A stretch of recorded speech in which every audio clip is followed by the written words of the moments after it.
한 번 더 하나님께서 함께 하십니다. 10월 이제 이번 주서부터 10월 마지막 주까지는 복음서에 나타난 그 가을에 우리가 생각해야 되는, 우리가 어떻게 생각할까, 어떻게 볼까에 대한 관심을 가지고 말씀을 보려고 합니다. 그것은 아주 중요한 거죠.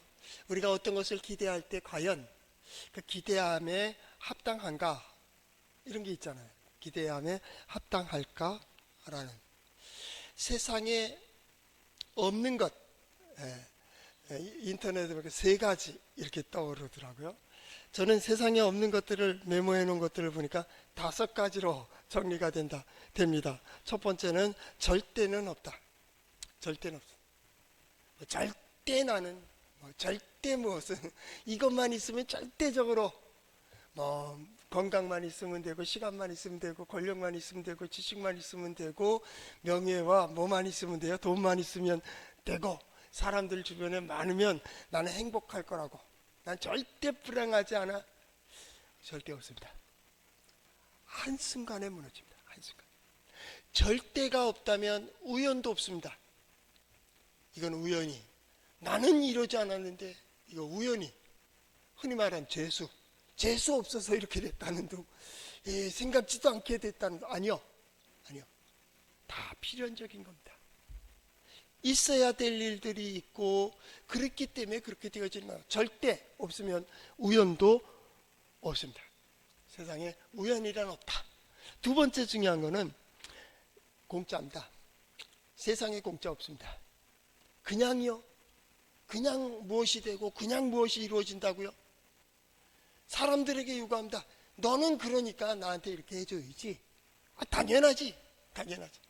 그러지 마세요. 하나님이니까 용서하셔야 되고, 하나님이니까 은혜를 주셔야 되고, 하나님이니까 구원. 아니요. 목사님이니까 그래야죠. 아니, 당연 없다니까요. 네가 그 자리에 서, 그 얘기입니다. 서지 않고 얘기하지 마. 하나님도 마찬가지입니다. 저 수렁에 빠진 자를 그냥 구하는 게 아닙니다. 그 마음이 그를 향할 때, 그 생각이 그를 향할 때, 그 의지와 뜻이 그를 향하여 고백되어질 때 조금만 움직이기만 하여도 하나님은 구원해내십니다. 그죠? 거기서 불평만 하고, 거기서 원망만 하고, 거기서 포기하고 있기 때문에 영원히 안 되는 겁니다. 공짜 없어. 세 번째 중요한 것은 영원한 것 없다. 세상에 영원한 것 없어요. 영원한 것 없다는 것은 뭐예요? 다 변하게 되어 있다, 그 말입니다. 계속 변하게 되어 있습니다. 나는 영원할 것 같죠? 언젠간 끝날이 있어요. 끝날 거예요. 시작했습니까? 마무리가 있어요. 오늘 고생합니까? 예. 이 고생의 끝이 있다는 걸 기억하세요. 그날, 나는 그날에 어떻게 설 것인가, 그게 더 중요한 거예요. 다 변합니다. 영원할 줄 아니까 그죠? 이거 아니면 죽을 것 같고, 이거 아니면 끝날 것 같고, 이거 아니면 망할 것 같으니까, 그죠? 돈에, 명예에, 권력에 거기다 목숨 거는 거 아니에요. 양심까지 팔아버리는 거예요. 양심까지. 대체로 정치하는 분들이 그런 분들이 많은데, 양심도 없고, 체면도 없고, 예의도 없고, 도덕도 없고, 없어요. 그렇게 뻔뻔스러울 수가 있습니까? 영원할 줄 알고, 권력의 무상함을 몰라요. 권력의 무상. 언젠가 놔야 됩니다. 여러분 가졌어요? 언젠가 놔야 됩니다. 우리 선배 교수님, 목사님도 보면 공부 참 잘하셨고 많은 학위를 가지고 있었는데 한순간 되니까 다 잊어버리세요. 자기가 박사했다는 것도 모르고 교수였다는 것도 모르더라고요. 한순간입니다. 한순간 다 잃어요. 시간도 마찬가지입니다. 이게 영원하지 않는다면 이 모든 것들은 기회예요. 기회가, 내가 지금 여기 서 있는 동안, 이 시간 속에 내가 가지고 있는 동안에 내가 그 기회를 어떻게 쓸 거냐가 중요한 거예요. 이 시간이 지나면요, 내 거 아니에요. 여러분 거라면 영원히 가져가야지. 어떤 사람은 통장을 관에다 집어넣는 사람이 있어요. 현금을 집어넣어 주지 왜 통장을 집어넣냐고. 통장은 재발행돼요. 돈은요, 사가버려요. 그래서 그래서 돈을 안 집어넣는데, 제가 직접 봐서 얘기하는 거예요. 통장을 넣어줘요. 돈 때문에 못 가는지 알고 말입니다. 통장을 두는 사람도 있습니다. 영원한 거 없습니다. 어떤 사람들 뭐 유산을 물려주고, 쓸데없는 소리입니다. 그냥 누구 몰아주고 누구 안 해도 자기 각자 알아서 가져갑니다. 어떤 분은 자기 묘를 갖다가 미리 준비해놨어요. 화려하게 나 매장할 묘를 준비해놨는데요, 그 자녀들이 합동해가지고요, 우리 집안 앞으로 다 화장이다. 화장했어요. 묘는 저 이천에 있는데 화장을 해서 저 경기도에 가 있어요. 가족 납골당 이렇게 돼 있다니까요. 다 부질없습니다. 내가 살아있는 동안, 내가 가지고 있는 동안, 내가 누리고 있는 동안, 내가 쥐고 있는 동안 이걸 기회로 어떤 사람으로 기억될 것인가. 왜? 영원 없기 때문입니다. 영원한 것은 없어요, 세상에. 마지막 네 번째는 비밀 없다. 다 드러나게 돼 있어요. 이건 뭐 흔한 얘기니까. 마지막 다섯 번째래요. 독존 없습니다. 나만 편안하면 되고, 나만 잘 살고 되고, 안 됩니다. 나만 열심히 안 됩니다. 세상이 안 받아주면 열심히 해도 소용없습니다. 뭐 이것만 있으면 될 것 같고 저것만 있으면 됐고, 나만 다 공존하게 돼 있습니다. 저 역시도 그렇고 여러분도 오늘 이렇게 살아가는 거는요, 누군가의 도움이 있었어요. 누군가 함께하기 때문입니다. 아침에 식탁에 올라오는 음식만 하더라도 내가 수고해서 내 것이 아닙니다. 누군가가 다 와서, 물론 돈을 지불했지만 그 수고를 어찌 돈으로 계산할 수 있겠습니까? 다 함께 더불어 살게 돼 있어요. 그런데 독점 없다. 그러니까 이외에도 많죠 뭐. 그러니까 그러면서 이 변하고 변해가는 세상 속에 당연히 너는 이걸 주장한다. 참 무서운 얘기입니다. 당연이라는 말로 그 선을 넘어가는 사람은 진짜 교만한 사람입니다. 그 나쁜 사람입니다. 자기는 당연인데 저 사람 당연 아니에요. 자기는 당연한 것 같이 거기 서야지, 그거 해야지, 이렇게 해줘야지. 그 교만한 사람입니다. 심지어는 가까운 사람한테, 당신 내 남편이잖아, 당신 내 아내니까 당연히 생각하지 마세요. 돌아서면 남이에요. 부모 마찬가지입니다. 부모니까 희생해야 되고, 부모니까 헌신해야 되고, 부모의 그 본능은 헌신과 희생입니다. 그러나 그건 요구할 대상이 아닙니다. 그건 당연히 아니요. 이걸 요구하고 있다면 자녀들이 부모니까 해줘요. 이거 교만한 겁니다. 교만한. 자식됨을 잃어버린 겁니다. 그런데요, 더 재밌는 게 있습니다. 자기는 당연함이 없이 역할과 사명은 감당하지 않으면서 남에게 당연을 요구하는 자는요, 외식하는 자들입니다. 이 바리새인과 서기관들이 그랬습니다. 자기네들을 행하지 않으며 저 사람들에게 무거운 짐을 쥐어주는 거예요. 당연히. 가끔 그럴 때가 있어요.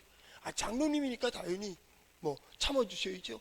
장로님과 와서 봉사해 주셔야죠. 목사니까 이거 해줘야죠. 그런 소리 하지 마세요.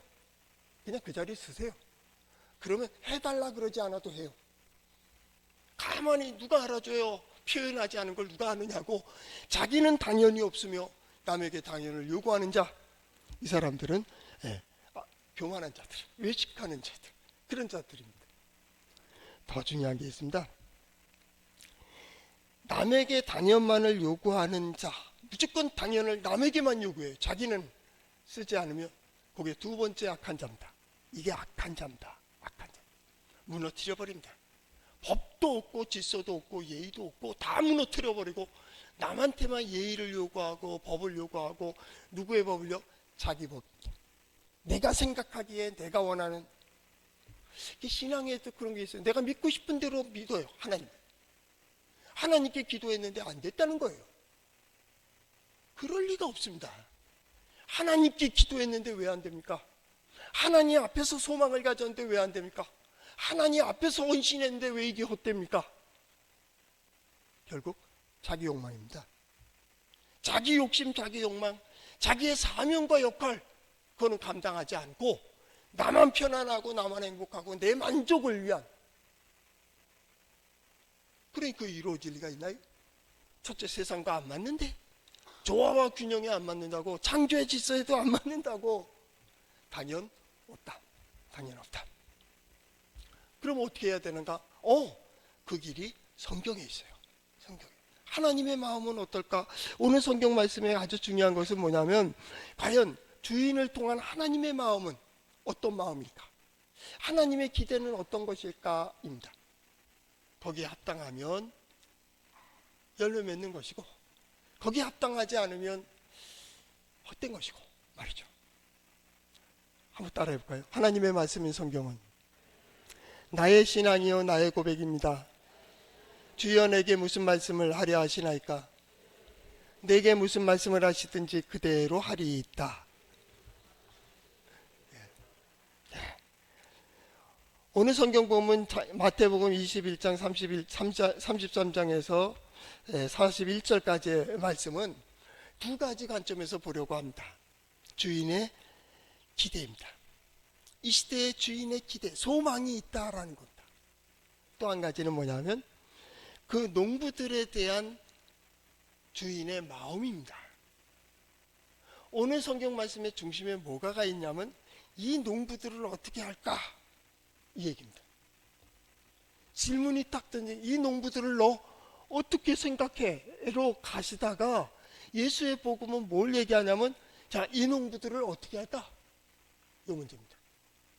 오늘 인생도 마찬가지입니다. 이건 물론 당시 종교 지도자인 바리새인과 서기관들을 향한 예수님의 비유입니다. 당연이라고 생각하지 마라. 자기의 자리가 자기 당연한 거라고 생각한 거예요. 사람들이요, 어떤 것을 배려해 주면요, 그걸 특권으로 생각해요. 특권이 오래되면요, 이게 자기 건지 알아요. 옛날 종도 마찬가지입니다. 좀 쉬게 해주고, 놀게 해주고, 편리하게 해주고, 배부르게 해주면 나중에 가서 그게 특권이 되고요, 나중에 가서 당연한 권리로 알아요. 법도 없고 질서도 없어요. 우리 잘 아는 예 있잖아요. 어느 아이들이 학교 가는데 집 앞으로 가는 거예요. 이 어른이, 나이 많으신 어른이, 할머니가 빵을 만들어 가지고 할아버지랑 그 지나가는 아이들한테 쿠키를 나눠줬어요. 예, 한 움씩 싸가지고 예쁘게 싸가지고 가서 먹어라. 예, 그 받아가지고 갑니다. 그 다음날 또 받아갑니다. 또 받아갑니다. 이걸 계속 몇 달 동안 했습니다. 그러다가 하루는 그걸 만들지 않았어요. 그래도 인사는 해야지. 그리고 이제 할머니 할아버지 가서 야, 예, 오늘 좋은 날이다, 좋은 날이다 해주니까요, 한 녀석이 뜨거더니 왜 오늘 쿠키 안 줘요? 주고 안 주고는 어른들 마음이지. 이게 마땅히 당연히 달라는 거예요. 당연히 있을 줄 알았다는 거예요. 당연히 내가 줄 줄 알았대. 달려오면 있는 줄 알았다니까요. 우리 인생에 그런 적이 얼마나 많습니까? 무엇이 당연합니까? 세상을 향하여 그걸 얘기하는 겁니다. 당연한 것 없어 라는 겁니다. 공짜 없다. 공짜 없다. 오늘 성경 말씀을 가만히 보세요. 어떤 주인이 포도원을 만들고요, 그 포도원 밭을 어떻게 했습니까? 울타리를 치고 이렇게 해서 만들어서 망대도 세워지고 이렇게 만들었다는 겁니다. 그 만들 때의 주인의 마음이 어땠을까요? 기대와 소망이죠. 세상을 만들 때도 마찬가지겠죠. 우리를 믿음의 사람으로 부르시고 우리를 부르실 때도 마찬가지겠죠. 어떤 기대와 어떤 소망을 가지고 계시죠. 우리 신앙이 처음에 시작할 때는 기쁨이 있습니다. 감사가 있습니다. 순수하니까 하나님께서 보여주시는 대로 보고 들려주시는 대로 들으며 깨닫게 해주시는 대로 결단하며 나간다. 조금만 어긋나면 마음에 가책을 받습니다. 우리 학생 때 그랬습니다. 저도 모태 신앙인데 학생 때 교회 안 나가면 어디 다리 부러지는 줄 알았어요. 그래서 중고등학교 때까지 교회 결석한 적이 별로 없잖아요. 그죠? 어르신들도 그랬을 겁니다. 별로 없어요. 군대 가고 뭐 이러면서 교회 한번 빠졌어요. 근데 안 부러졌어요. 안 부러졌어요. 신앙생활을 하다 보면 처음엔 기쁘고 감사하고 한 주간 지낸 것도 감사합니다. 그렇게 지나가지만 시간이 좀 더 지나가면서 나는 열심히 교회 다니고 있어. 하나님의 말씀도 잘 듣고 있어. 내가 열심히 성실하게 살고 있어. 거짓말도 안 하고 잘못도 안 하고 살아가고 있어 하면서 점점 자신감이 생기기 시작해요. 자기의 주식이 50%될 때까지는, 하나님과 동등해질 때까지는 거의 비슷해서 51%가 딱 되는 순간 원망과 불평이 생기기 시작해. 나는 이렇게 열심히 하는데, 내가 복 받아야 되는데. 아이들도 마찬가지입니다. 어느 정도 크다 보면 부모에게 지적을 하기 시작합니다. 엄마, 다른 애들 다 이런데. 그 순간이 뭡니까? 부모보다 1%의 주식을 마음속에 더 가진 거예요. 자기 주장하는 겁니다. 이때부터는 통제 안 됩니다. 이때부터 통제 안 돼요. 그 전에 100을 갖더라도 존경해야 될 걸 존경하고 존중해야 될 것을 존중하도록 가르쳐야 되는데, 뭐 때문인지 그를 길을 살려놨어요. 기가 뭐에 잘못된 길을 들여놨어요. 여러분, 탈무드에서도 마찬가지입니다. 신앙의 그 교육 속에서도 우리가 평가하지 말아야 될 대상 세 가지를 얘기합니다. 그 첫 번째가 하나님입니다. 하나님의 말씀은 이해하든지 이해하지 않든지 평가의 대상이 아닙니다. 하나님은 어떤 분? 아니요, 그냥 하나님입니다. 두 번째, 부모님입니다. 부모님은 평가의 대상이 아닙니다. 부모가 잘했느냐 못했느냐 그걸 따지면 자식 아닙니다.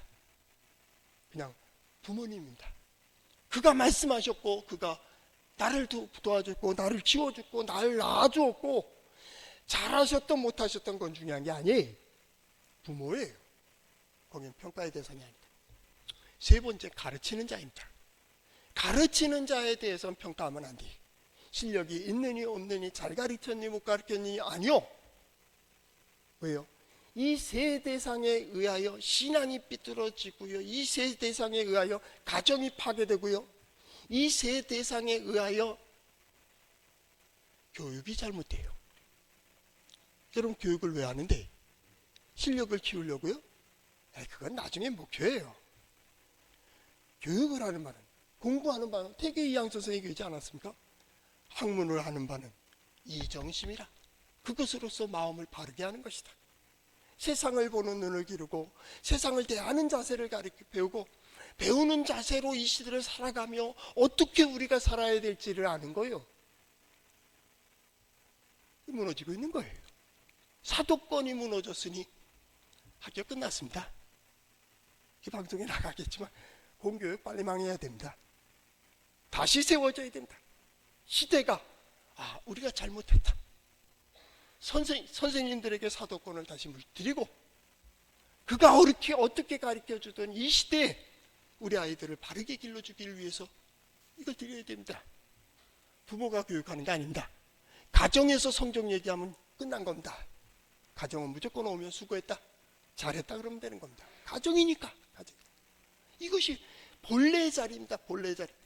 오늘 성경 말씀에도 마찬가지입니다. 하나님께서 우리의 가정을, 우리의 기업을, 우리의 삶을 내어주며 하는 기대가 있습니다.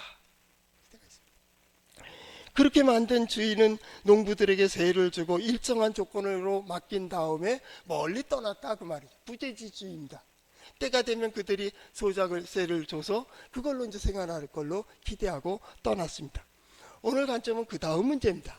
열매를 거둘 때가 되어서. 없을 때 얘기하는 게 아닙니다. 있을 때 얘기하는 겁니다. 너의 시간, 너의 물질, 너의 건강 말입니다. 그것을 가지고 그가 어떻게 할 것인가? 종을 보내었다는 겁니다. 주인이 종을 보냈더니 그 농부들이 생각을 좀 삐딱하게 하기 시작하는 겁니다. 처음에는 수고할 수 있는 농장을 줬기 때문에 감사하고 고마웠겠죠. 좀 더 수고했습니다. 고맙죠. 감사합니다. 시간이 점점 흘러갑니다.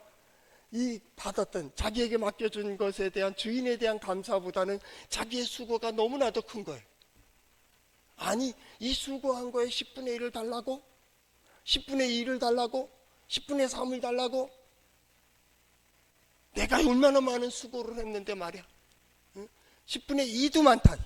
10분의 1도 많다. 에이, 나중에 가서 뭡니까? 그거 없애버려야지. 오늘 성경 말씀에 보니까 주인이요, 종들을 계속 꾸준히 보낸 거예요. 꾸준히 보내줍니다. 꾸준히 보내는데 어떻게 해요? 그 농부들이 그를 죽이는 거예요. 죽이는 거예요. 쫓아내버렸습니다. 죽이기도 하였습니다. 여러분 이거 어떻게 생각합니까? 그 마지막에 그 주인은 아들을 보내면서 어떻게 내 아들이니까 그러니까 존중하겠지 그렇게 생각했다는 거예요. 그런데 농부들의 착각은 여기서 끝나지 않습니다. 그는 상속자이니 자아 죽이고 그의 유산을 차지하자. 그러면 당연히 우리 것이 되지. 주인을 죽인다고 그게 자기게 돼요? 우리가 무시한다고 그것이 자기 것이 되느냐고. 성경에 보면 그런 말씀들이 참 많이 있습니다. 제가 그 자료를 갖다가 여기다 쭉 적어왔는데요. 한번 읽어드리겠습니다. 그 특별히 마태복음에 많은데요. 마태복음은 개종한 유대인들을 위한 복음서입니다. 원래 선민이라는 의식을 가지고 있고 그들은 아브라함의 자손이고 율법을 잘 알고 구약에 익숙한 사람들입니다. 그렇기 때문에 기득권입니다. 이방인들은 몰라도 우리는 천국을 소유할 거라는 생각을 하고 있습니다. 오늘 우리 현대의 그리스도인들은 어떻습니까? 우리 예배하니까, 기도하니까, 교회 등록했으니까, 세례 받았으니까 나는 천국 갈 것이라, 나는 하나님의 백성이다, 그래서 예배하고 그래서 기도했기 때문에 응답될 것이라고 기대하는 것과 똑같은 마태복음 19장 30절 말씀에 보면 그러나 먼저 된 자로 나중되고 나중된 자로 먼저 될 자가 많으니라. 아니 먼저 된 자가 먼저 돼야지 먼저 된 자가 어찌 나중되느냐고. 마태복음 20장 10절 먼저 온 자들이 와서 더 받을 줄 알았더니 그들도 한 데나리온씩 받은지라. 포도원에 일꾼으로 들어가서 오전 9시에 들어가고 12시에 들어가고 오후 3시에 들어가고 오후 5시 1시간 앞두고서 들어온 농부가 있었습니다. 계산을 하는데 주인이 오후 5시에 온 품꾼에게도 한 데나리온을 주고 3시에 온 자에게도 한 데나리온을 줬습니다. 그러나 12시에 온 자는 나는 6시간을 일했는데 그러니까 어떻게 해요? 좀 더 주겠지? 그랬더니 한 데나리온을 주는 거예요. 아침 일찍 부름 받아갖고 와서 하루 종일 일한 농부들은 생각을 했습니다. 그래 우리는 오래 일했으니까 더 많은 걸 주겠지 기대를 했습니다. 그런데 한 데나리온을 또 주는 거예요. 아니 당연히 내가 더 많은 일을 했으니까 더 많이 받아야 되는 게 합당하지 않아요? 아니라는 거예요. 당연한 것 아니라는 거예요. 유대인들은 선민의식을 가지고 있습니다. 그래서 마태복음 8장 11절 말씀해 보니까 너희에게 이르노니 동서로부터 많은 사람이 이르러 아브라함과 이삭과 야곱과 많은 함께 천국에 앉으려니와 그 나라의 본자손은 바깥 어두운 데 쫓겨나 거기서 울며 이를 갈게 되리라. 유대인들은 천국 못 가 이 얘기가 되는 거예요. 왜 그럴까 말이죠. 왜 그럴까? 제자들도 마찬가지 아닙니까? 마태복음 18장 1절에서 4절 말씀해 보니까 제자들이 서로 가면서 누가 크냐라는 거예요. 예수님에게 갔습니다. 예수님 누가 더 큽니까? 천국에선 누가 더 큽니까? 일을 많이 한 사람입니까? 오래 한 사람입니까? 높이 올라간 사람입니까? 경건의 덕을 쌓은 사람입니까? 어떤 사람이 천국의 가장 높은 사람입니까? 그때 어린아이를 부릅니다. 야 이리 와봐. 애가 와서 여기 서봐. 자 그리고 말씀하십니다. 이 어린아이와 같지 아니하면 천국에 들어가지 못하리라. 결단코 천국에 들어가지 못한다는 거예요. 어린아이가 어떻게 해요? 어른들이 오라 그러면 오고 서 있으라 그러면 서 있는 거예요. 마태복음 11장 11절 내가 진실로 너희에게 말하는 이 여자가 낳은 자 중에 세례요한보다 큰 이가 일어남이 없도다. 그러나 천국에서는 극히 작은 자라도 이보다 크니라. 세례요한은 이 세상에서 선지자 중에 가장 큰 선지자다. 왜? 그리스도를 소개했으니까. 그런데 하나님의 나라에서는 하나님의 나라의 가장 작은 자보다 세상의 큰 자가 더 크다는 거예요. 세상의 큰 자보다 천국의 가장 작은 자가 더 크다는 거예요. 여러분 이해됩니까? 당연히 부자가 천국 들어가기가 마치 낙타가 바늘귀로 들어가는 것보다 어렵다. 말이 됩니까? 부자는 당연히 들어가야지. 세리와 바리새인이 기도하러 성전에 올라갔습니다. 성전에 올라간 바리새인은 기도합니다. 나는 토색하지 아니하고 남의 것을 빼앗지 아니하고 10분의 1을 하나님께 드렸고 나는 이런 일을 하고 이런 일을 했습니다. 저 세리와 같지 않음을 감사합니다. 세리는 저 멀리서 가슴을 치며 기도합니다. 하나님이여 나를 긍휼히 여겨 주소서. 그런데 예수님의 말씀은 이렇게 끝이 납니다. 세리가 의롭다함을 받고 그의 집으로 돌아갔느니라. 당연히 바리새인이 의롭다함을 받아야죠. 근데 왜 세리가 의롭다함을 받았느냐 그 말이에요. 마태복음 7장 21절 나더러 주여 주여 하는 자마다 다 천국에 들어갈 것이 아니요 다만 하늘에 계신 내 아버지의 뜻대로 행하는 자라야. 여기서 시작되는 겁니다. 하나님 앞에서 나의 사명과 나의 역할이 무엇일까? 라는 겁니다. 거기에 대한 마지막 해답이 아버지의 뜻대로입니다. 오늘 성경 말씀의 마지막에 말하듯이 제때의 열매를 바칠 만한 다른 농부가 되는 거죠. 오늘 비유에서 그렇게 질문한다. 그 농부들을 어떻게 할까? 여러분들은 어떻게 할 것 같습니까? 그런데 여기에 은혜가 되는 것은 그 주인이 종들을 보내되 다른 종을 보내고 다른 종을 보내고 36절에는 다시 다른 종을 처음보다 많이 보내고 계속 보내고 있다는 그 주인의 마음은 좀 더 많은 자를 보내서 계속 설득하는 거예요. 너의 열매로 나를 인정하라고. 너의 열매로 나와 계약을 맺은 대로 하라고. 우리의 시간이, 우리의 건강이, 우리의 물질이 과연 쓰임새에 합당히 이 시대가 혼란한 이유는 의인들이 가치관을 잃어서입니다. 구별이 안 돼요. 자유라는 명분을 가지고 다 모든 선을 넘어버렸어요. 우리 10월 27일 날 광화문에서 큰 집회를 하게 됩니다. 우리 교회에서도 아마 차가 한 30명 일단은 예산을 해놨으니까 더 많아도 됩니다. 아침에 9시 정도에 출발할 겁니다. 다음 주에 광고 내겠지만 가서 아니라고. 이 세상은 그 큰 물질, 하나님을 떠난 역사 속에 좌우를 분별하지 못하고 남녀가 구분되지 아니하며 부모와 자식이 관계가 단절된 상태에 무조건 자유, 무조건 욕망, 무조건 욕구, 진정한 기쁨이 없는 말입니다. 도도히 흐르는 이 역사의 물결에 누군가는 끌려 쓸려가고 죽음이 되더라도 아니요 라고 해야 되는데, 그것이 먼저 그리스도인들이 내 인생이 진정 이게 아닌데 라고 했다면 10월은 멈춰야 돼요. 이게 아니잖아요. 당연히 남편이니까 아내니까 자식이니까 부모니까 요구하지 말고 나는 진정 남편으로서의 모습이 맞나? 나는 진정 아내로서의 자격이 있는가? 자녀로서의 역할과 사명을 감당하고 있는가 말이죠. 하나님이 더 많은 종들을 마지막엔 자기 아들을 내어 보내며 기대하고 소망했던 것처럼 다 내어주기까지 기다릴 수 있는 마음이죠. 기다릴 수 있는 마음. 10월 그 나무에 가지가 있으면 거기에 열매가 맺히게 돼 있어요. 가지가 그 나무와 떨어져 있으면요 열매를 맺을 수가 없어요. 우리는 오직 믿음으로 산다고 하는 삶이, 하나님의 뜻을 생각하고 하나님의 말씀을 생각하고 하나님께서 이끄시는 그 길에